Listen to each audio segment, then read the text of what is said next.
RL RC capacitor പാരലലായിട്ട് കൊടുത്തിട്ടാണ് ചെയ്യുന്നത്.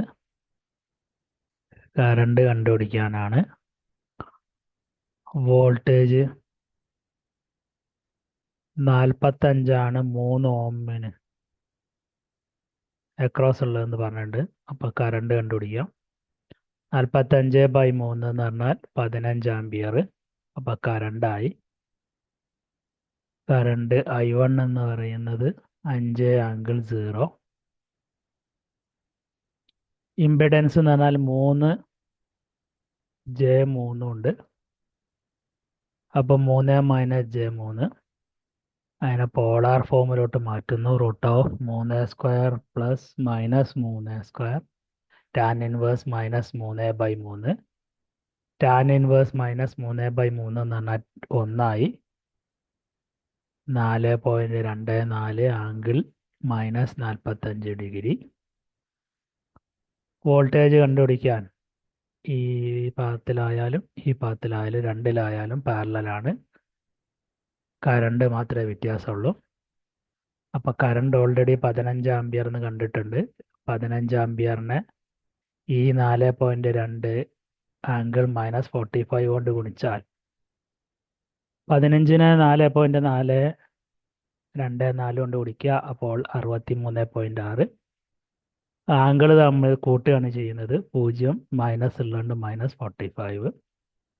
അപ്പോൾ ടോട്ടൽ വോൾട്ടേജുമായി. അപ്പോൾ വോൾട്ടേജ് ഡിവൈഡഡ് ബൈ ഈ ഇമ്പിഡൻസ് ചെയ്താൽ ഇമ്പിഡൻസിനെയും നമ്മൾ 5 + J2 പോളാർ ഫോമിലേക്ക് മാറ്റുന്നു എളുപ്പത്തിന്. 5² + 2² tan ഇൻവേഴ്സ് 2/5 5/4 ആംഗിൾ 21.8. കറണ്ട് രണ്ടാമത്തത് കാണാൻ വേണ്ടിയിട്ട് നേരത്തെ തന്ന 63.6 ആംഗിൾ 45നെ 55.4 ആംഗിൾ 21.8 കൊണ്ട് ഡിവൈഡ് ചെയ്യുന്നു. ഡിവൈഡ് ചെയ്ത് കഴിഞ്ഞാൽ 63.6നെ 5.4 കൊണ്ട് ഡിവൈഡ് ചെയ്താൽ 11.7 ആംഗിൾ -45 ഇവിടുന്ന് മുകളിലോട്ട് ചെല്ലുമ്പോൾ അത് -21.8 -66.8. അതിനെ വീണ്ടും റെക്റ്റാങ്കുലർ ഫോമിലേക്ക് മാറ്റാൻ വേണ്ടി 11.7 cos -66.8 plus J sine 11.7 sine -66.8 കാൽക്കുലേറ്ററിൽ ചെയ്താൽ 4.464. സൈൻ മൈനസ് എന്ന് പറഞ്ഞാൽ മൈനസ് വരും. -J10.8 ആംപിയർ ആണ്. ടോട്ടൽ കറണ്ട് എന്ന് പറഞ്ഞാൽ I1 + I2 ആണ്. I1 എന്ന് പറയുന്നത് 15 മാത്രമാണ്. 15ഉം 4.64 മാത്രമേ കൂട്ടാനായിട്ട് കിട്ടുള്ളൂ. J ടേം അവിടെ തന്നെ വേണം. അപ്പോൾ 19.64 -J10.4 ആയി. അതിനെ വീണ്ടും റെക്റ്റാങ്കുലർ പോളാർ ഫോമിലോട്ട് മാറ്റാൻ tan -19.64² പ്ലസ് -10.82 മാഗ്നിറ്റ്യൂഡ് കിട്ടും. അപ്പോൾ ഈ അമീറ്റർ റീഡ് ചെയ്യാൻ പോകുന്നത് 22.4 ആംപിയർ ആണ്.